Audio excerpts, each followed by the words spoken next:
May bayad po ba ang OWA kapag tayo ay mag-OWA? Or, paano kapag hindi nakapasa sa OWA assessment or sa TESDA training? So, hello mga ka-Bebe Loves! Welcome back sa aking YouTube channel, Kylie Vlog. Ayan, may mga tanong akong sasagutin ngayon mga ka-Bebe Loves, no? At isa na yung tanong ni ate. Hindi ko alam kung babae ba to siya, ayan, or kung lalaki kasi yung profile niya is bahay, no?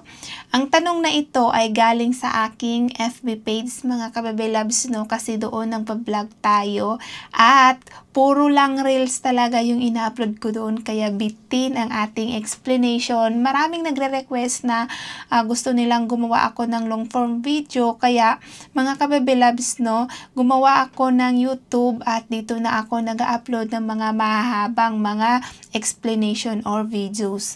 So mga ka-Bebe Loves, ito po yung tanong niya, no? Paano kapag hindi makapasa sa OWA or sa TESDA training, or kung may bayad ba daw yung OWA. So, mga ka-Bebe Loves, so grabe, sa mga hindi pa po nakakaalam na bago sa aking YouTube channel is, ako po ay isang dating OFW ng Saudi Arabia, pero ngayon ay andito sa Hong Kong as a domestic helper pa rin. So, ayan, grabe. Kung gusto mo yung mga topic na ganito or yung video na ganito mga ka-Bebe Loves, no, don't forget to subscribe my YouTube channel and pakiclick na rin ang notification bell button at pakihit ng all para ma-update ka sa lahat ng mga video na i-upload ko. So, grabe, watch and learn and look and listen. Charing! Mag-umpisa na tayo mga ka-Bebe Loves, no? Kakatapos ko lang sa trabaho mga ka-Bebe Loves at naligo kaagad ako. Kaya ito, medyo fresh, no? At nagkaroon ako ng lakas ng loob ngayon, or parang na-excite ako na mag-share sa inyo ulit kasi medyo ilang araw tayong hindi nakapag-upload. Sobrang napapagod lang talaga ako sa sa trabaho, kaya pagkatapos ko sa trabaho, grabe, higa na kaagad kasi hindi na kaya ng katawan natin. So, straight kasi yung mga activities ng alaga ko at ang trabaho dito sa bahay, kaya ayan, napapagod talaga yung Bebe Loves niyo. Grabe. So, paano kung hindi po tayo nakapasa sa, or ito na lang, may bayad po ba yung, ang unang tanong, may bayad po ba kapag tayo ay mag-OWA? Ang sagot is wala po. Dito sa Hong Kong, kapag tayo ay mag-OWA is cover po yan ng employer. So, mga ka-Bebe Loves, no, bago po tayo mag-undergo ng OWA assessment, mga ka-Bebe Loves, is dapat may employer na tayo. So, ganyan po ang step by step, no, employer muna bago yung OWA assessment. So, paano nga ba kapag mag-OWA? Kapag po tayo mag-OWA is, ang agency na po ang bahala dyan. So, sasabihin na lang ng agency sa inyo or i-update kayo, ha? Kapag meron na kayong employer. Example, mayroon na kayong employer, no? Mag-update yun ang agency. Ngayon, sasabihin sa'yo, meron ka ng employer, meron ka ng kontrata, permahan mo yung job offer mo, and next niyan mga ka-Bebe Loves, no, mag-aantay-antay ka ng mga ilang araw, sasabihin sa'yo ulit kung kailan yung schedule ng OWA mo. So, ang magpa-process po ng OWA natin or maghanap ng schedule natin mga ka-Bebe Loves, no, agency na po yan. So, mag-aantay ka na lang ng update ng agency mo kung kailan ka mag-OWA. At wala kang babayaran kasi nga ang employer ang magbabayad ng OWA mo mga ka-Bebe Loves. So, ganyan po yung process nung ako ay nag-apply papunta dito sa Hong Kong. So, 2 beses po akong nakapag-OWA mga ka-Bebe Loves. Sa hindi po nakakaalam, every country po is magkaiba yung OWA niyan mga ka-Bebe Loves. Like nung nasa Saudi Arabia ako, iba yung OWA ng Saudi Arabia. So, ano nga ba ang pinag-aaralan during OWA? Ang OWA po ay pinag-aaralan dyan yung salita, culture ng isang lugar or country, no? Kung ano yung culture nila, yung mga ugali nila, yung mga patakaran, sinishare sa atin, or kumbaga training nga, training, o seminar, ayan, seminar yan mga ka-Bebe Loves, no? Mag-undergo tayo ng seminar ng kung ano yung mga ayun nga, culture ng isang lugar. So, ngayon mga kababy loves, nung nag-uwa ako pa Saudi noon is magkaiba ang Saudi at ang Hong Kong. Kaya mga kababy loves, kung halimbawa na kapag uwa ka na or ex-abroad ka galing Saudi, magkaiba po ang uwa nilang dalawa mga kababy loves. Kasi iba rin ang tao doon sa lugar ng Saudi at dito sa Hong Kong. So sa Saudi po, ang mga tao doon mga Muslim yan, kumbaga Arab country. Dito naman sa Hong Kong is mga Chinese. So grabe, Chinese po yung mga tao dito, kaya naman ang pag-aaralan mo is yung mga salita nila, pero basic lang. Hindi naman kailangan na matutunan mo talaga kung ano yung culture nila. Mga kabiblog, during OWA training, yan po yung isi-share nila sa inyo, or during OWA seminar, mga kabiblabs, yan po ang ituturo nila sa iyo, at yung mga salita, paano magsalita, mga vowels, consonant, yan, pag-aaralan nyo yan doon during OWA mga kabibilabs, no? Yung mga numbers, yung mga greetings like good morning, paano yan sasabihin into Cantonese mga kabibilabs. So, grabe. Yan po ang ginagawa during OWA seminar. So, paano naman yung schedule ng OWA? So, again, ang magbibigay sa inyo ng schedule is yung agency. So, wala kayong gagawin kung hindi mag-update or mag-antay ng update ng agency sa inyo. And again employer muna bago yung OWA, kasi walang magbabayad ng OWA kung wala kang employer. So, yan po ang processing. So, employer muna bago ang OWA. So, paano naman kapag hindi tayo nakapasa sa OWA? So, mga kababilabs, no, marami talagang hindi nakakapasa sa OWA, lalong-lalo na yung medyo yung medyo hindi advanced yung mga nalalaman, no, yung kumbaga like galing sa probinsya na hindi masyadong update like mag-YouTube, yung mag-search kung ano yung mga kaganapan, kung ano yung mga ginagawa sa OWA.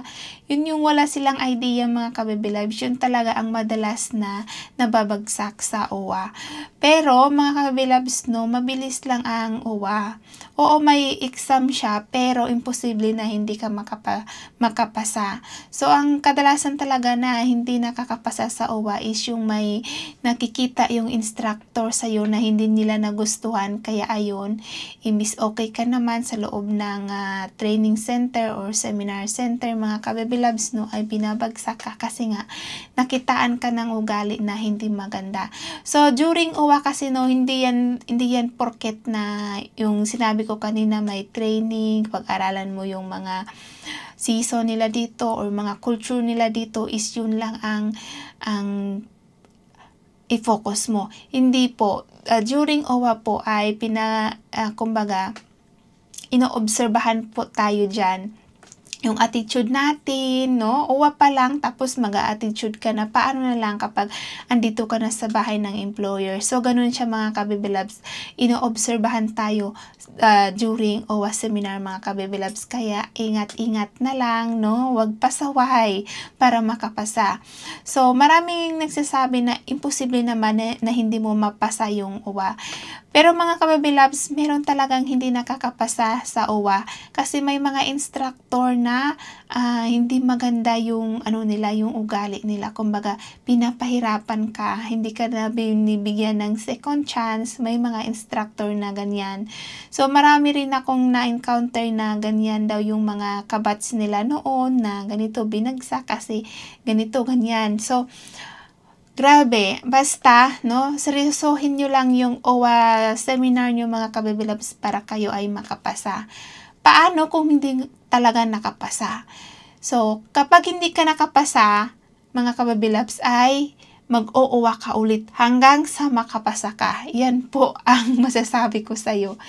O mag-uwa ka, uwa, hanggang sa mahiya ka na lang dahil hindi ka nakapasa. Ganon. So, mga kabibilabs, no, wag po tayong mag-alala kung tayo nakapasa sa uwa, mga kabibilabs, no. Pwede po tayong mag-take 2, take 3, take 4, mga kabibilabs, no, or lumipat na lang tayo ng agency kung hindi na talaga carry yung iya natin. So, ganun, imposible na hindi ka makapasa sa uwa, mga kabibilabs, no. Sa sinabi ko kanina, ang hindi lang po talaga nakakapa is yung mga matitigas yung ulo, hindi seryoso yung uwa, akala madali lang. So, kasi nakadepende yan sa instructor, mga kabiblabs, kaya wag tayong pakampante. Next is sa test na naman, no? Kapag ikaw ay hindi pala nakapasa sa uwa, no, yung agency ang bahala sa'yo maghanap ng another slot, no, kung kailan ka mag-uuwa ulit. So, mga kabibilabs, nakadepende talaga yan sa uwa, kailan ka makakauwa ulit, no. Kaya, nakakahiya talaga kapag hindi tayo nakapasa kasi hassle yan para sa mga staff ng agency ng mga kabibilabs, no. Kasi dagdag trabaho yan para sa kanila kasi magpa-follow up yan sila sa uwa, kailan yung next schedule mo, ganun. Basta hassle talaga, no, or risky.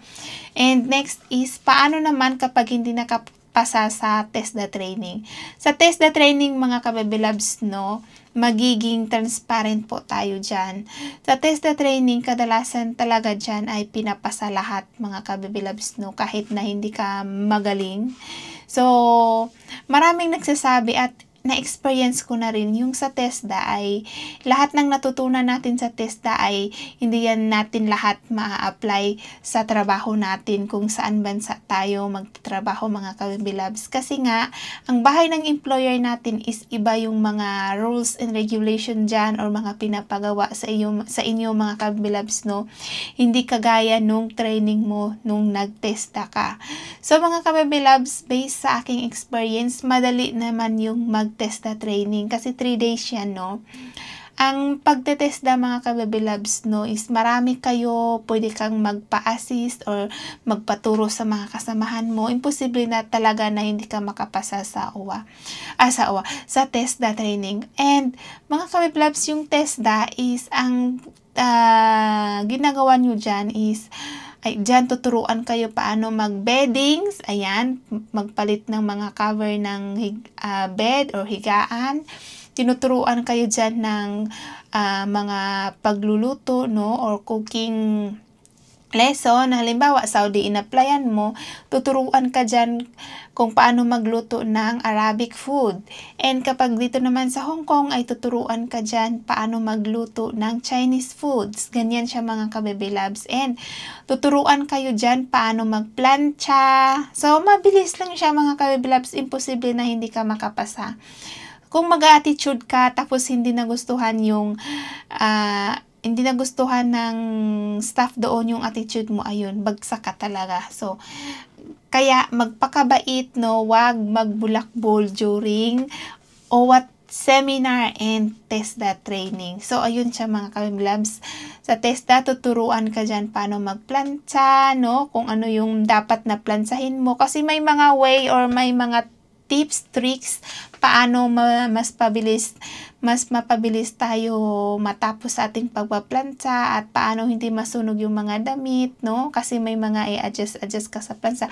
Tuturuan ka niyan doon, mga kabibilabs. Kaya kung first timer mong nag-apply or wala ka pang experience sa pagiging kasambahay ay doon matutunan mo kung paano mag-operate ng mga washing machine, kung taga-probinsya ka at saka walang automatic na washing machine sa inyo, doon sa TESDA training or ayan, mga kabibilabs, tuturuan kayo doon ng paano mag-operate ng mga appliances like washing machine, yung plancha, yung vacuum. Alam niyo, mga kabibilabs, ako kung sa Bisaya pa, manul ako sa vacuum.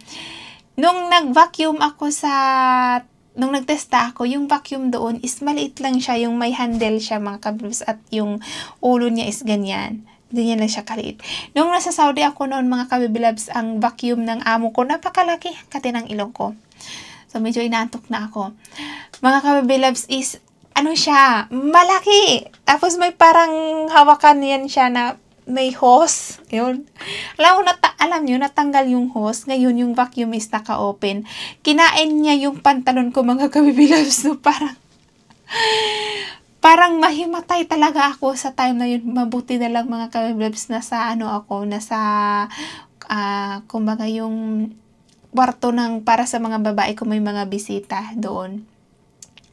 So kumbaga yung mga harem, ganun tinatawag nilang Basta nakalimutan ko na, matagal na kasi yung panahon na nag-Saudi ako eh. Kinain ng vacuum yung pantalon ko mga kabibilabs. Ang lakas pa naman ang tunog ng vacuum na yun. Kasi na malaking vacuum yun. Yung parang traditional na vacuum nila doon sa Saudi mga kabibilabs, no. First time kong naging kasambahay ng mga kabibilabs, kaya ignorante talaga ako sa time na yun. Kinain ng vacuum yung pantalon ko. Parang mahimatay ako sa takot. Akala ko, yung nafe-feel ko mga kabibilabs na may ahas na kumagat sa akin, ganun. Tapos nagpapanik ako, tumakbo talaga ako. Tapos na-realize ko mga kabibilabs, no, yung pantalon ko pala hinigop ng vacuum. So, ganun siya mga kabibilabs, nakakatawa. So, kaya ayun nga mga kabibilabs, no, kung wala kayong ginagawa at may schedule na kayo para mag-test na training. So, mag-research din kayo pag may time sa YouTube. Maraming mga video kung paano or ano yung mga ginagawa during test na training mga kabibilabs. Sa YouTube ang dami. Mag-research kayo para at least kapag kayo ay mag-training na sa TESDA is hindi kayo masyado mahihirapan. And next is sa TESDA is tuturuan kayo dyan mga kabibilabs paano yung unang gagawin kung tayo ay maglinis ng CR. So mga kabibilabs, grabe, kung explain ko sa inyong lahat is matatagalan tayo, 17 minutes na yung video natin, no. Ayun siya mga kabibilabs, no. Unang-una tuturuan ka, ano ba yung una mong linisan sa CR. So, sa akin mga kabibilabs, no, hindi ako nakafocus doon nung nagtesta kami paano yung paglinis sa CR. Kasi nga, yun, pasunod-sunod. Pagkatapos nung isa, ikaw naman, tapos nakatingin yung parang wala ako sa sarili nung ako kasi nagpatawa-tawa kami doon mga kabibilabs, no, tinatawanan namin yung ginawa namin, nag-uusap-usap kami doon, nagjo-joke kami doon sa loob ng CR kasi 3 kami nung time na yun. Tapos yung isa nag-ooperate ng washing machine kasi yung washing machine mga kabibilabs ay nasa loob ng CR, tapos 3 kami, no. Ayun, nagtatawanan kami doon, nakalimutan ko na yung mga ginagawa ko doon. Pero nung mga kabibilabs sa Saudi is tinuruan ako ng employer ko doon. So, unang araw, tinuruan ako paano maglinis ng CR. So, ayun, giniide niya ako mga kabibilabs. Kapag ganyan yung employer nyo, jackpot kayo sa mga first timer to, ha. And, ayun nga siya mga kabibilabs, ang ginawa niya, pagpasok namin sa CR, ayan, sinabihan ako, unang-unang gagawin is lagyan ng Dettol yung mga liquid, yung pang nilalagay sa may basin na liquid, nakalimutan. Basta Dettol yun siya, mga kabibilabs, no. Kumbaga sabon para sa basin, yan, para mas mabilis tayo. So, ayun, sabi sa akin ni amo, una lagyan mo yan, tapos takpan mo muna. So, habang naglilinis ka dito sa may, kumbaga lagayan ng mga shampoo, yung malaking salamin, mga kabibilabs, yung shower, ay, kumbaga daw, kati ng ulo ko, dami kong problema sa aking sarili. Mga kabibilabs, yung habang pinupunasan daw yung, salamin is yung lumambot na yung loob ng basin kasi nilagyan na ng sabon. Ganun yung explanation niya sa akin noon. So, ayun mga kabibilabs, no, pagkatapos noon is nung kami sa Saudi noon mga kabibilabs, ang the way magpalinis si amo talaga, paliguan mo yung loob ng CR. Dito sa Hong Kong is iba naman. Yung dry cleaning lang siya mga kabibilabs, no. Kung saan yung nakikita mo medyo madumi, yun yung talaga yung basain mo. At pagkatapos ng ginagawa mong yan mga kabibilabs, dapat patuyuin ang loob ng CR. Ganun dito. Nung sa Saudi ako mga paliguan talaga yan lahat ang loob ng CR. So, ganun sila doon magpalinis mga kabilabs. So, pagkatapos linisan yung lagayan ng, kasi walang bathtub doon mga kabilabs, no, sa Saudi. Dito meron, dito sa mga amo ko sa Hong Kong meron, kompleto may shower pa. Yung sa Saudi noon mga kabilabs, wala silang shower. Walang shower yung mga amo ko. Ano lang siya yung sa faucet sa gripo. Hindi ko alam ano yung ginagawa nila kapag naliligo sila. Mayaman nga sila pero walang shower. Ganon. So, mga kabibilabs, and then, ayan, ang mga tinuturo sa TESDA training. So, imposible na hindi ka makapasa. So, tuturuan ka paano mag-bedding, cooking, paano maglinis ng CR, step by step. Dapat may unang gagawin talaga yan, mga kabibilabs, no? Kung ano yung una mong gawin, at yung pang-finishing. Ganun ang tinuturo sa TESDA. Imposible na hindi ka makapasa. No? Imposible talaga yan. And, paano talaga kapag hindi ka talaga nakapasa? So, uulit ka. So, ang magkakaproblema is yung agency. Kasi sila maghanap na ulit sa'yo ng slot kung kailan ka ulit mag-TESDA or mag-OWA. So, ganoon siya mga kakabebe labs, no? Kapag hindi ka nakapasa sa unang sabak mo, mag-take 2, take 3, take 4 hanggang sa makapasa ka, mga kawilabs, ganun po. Pero kadalasan, no, yung mga hindi nakakapasa, binabayaran yan ng agency. So, mga matatalino din yan yung mga agency. Hindi ko sinasabi na lahat ha, pero kadalasan talaga. Kasi lalong-lalo na kapag may employer ka na tapos kailangan na mabilis talaga yung pagpasa ng mga requirements ay kasi nga, sa Saudi, kapag sa Saudi ka nag-apply mga kababilabs, no, kumbaga, nagra-rush yung mga staff ng agency dyan. Gusto nilang makaalis ka agad kayo para, ayun nga, magkapera sila. Ganon yung agency or mga ibang agency papuntang Saudi Arabia. So, dito naman sa Hong Kong, mga kababilabs, napaka-strict. So, bawal yung mga pa-ichos dito, mga kababilabs, no? Kasi iba nga yung batas dito, mga kababilabs. Hindi mo madoktor-doktor yung mga documents mo, mga kababilabs, kapag dito ka sa Hong Kong nag-apply. So, yun siya, mga kababilabs. The first things is, una, wala pong bayad kapag tayo ay mag-OWA. Kapag hindi nakapasa sa OWA or sa TESDA, ay pwede tayong mag-take 2, take 3 hanggang sa makapasa tayo, mga kababilabs, no, hanggang magsawa na yung TESDA center sa atin or OWA center, ipasa na lang tayo. Ganun, wag kayong mag-alala ha, mga kababilabs, no, kapag hindi tayo kapasa sa OWA, sa unang sabak natin is, sa pangalawa, baka yan yung chance na makapasa na talaga tayo. Wag tayong ma-discourage, no, kasi ang dyan is, kaya tayo kumbaga minsan nababagsak is kailangan natin seryosohin. So, yun lang mga kababilabs, no? Kaya, ayan, medyo mahaba na ang ating video. Sa mga hindi pa po nakapag-subscribe na baguhan pa lang dito sa aking YouTube channel, don't forget to click the subscribe, mga kababilabs, no? At saka yung notification, i-hit mo yung all para ma-update ka sa lahat ng mga video na i-upload ko. So, grabe, mega shout out, love you all, and God bless sa inyong lahat. See you here in Hong Kong sa mga meron ng mga employer, mga kababilabs na nagme-message sa akin sa aking FB page.